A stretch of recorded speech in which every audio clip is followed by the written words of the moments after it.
Okay, so once you have your two squares, I usually just kind of lay them out and try to decide how do I want to seam them. I mean, obviously for a neck warmer, you have to seam on both sides.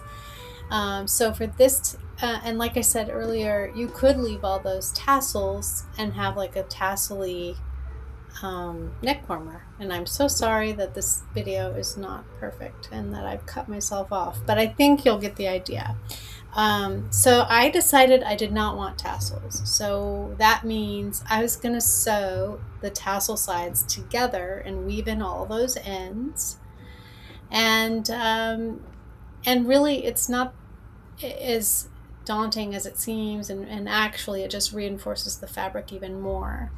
So I hope you can see that you'll see that there are clearly I don't know if you call them end stitches on the ends that match up. You know, it's 32 of them. So I just carefully go through,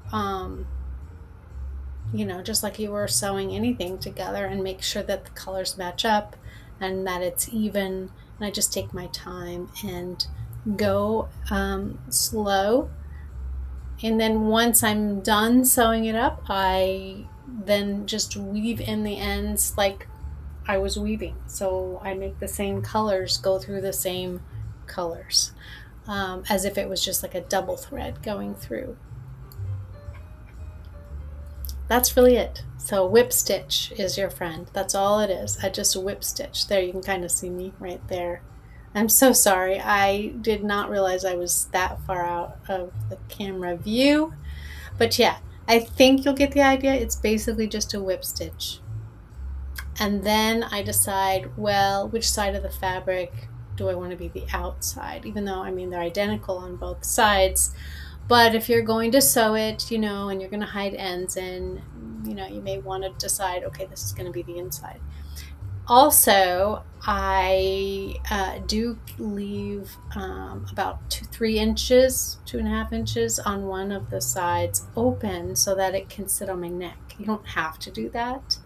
But I do like doing that because that way I can either wear the cowl with that open side down on my shoulder or up and fold it like a collar. So just gives you some options. I'm not going to, you know, put you through any more of this video. So I'm going to stop and then I'll get to the last part in just a sec.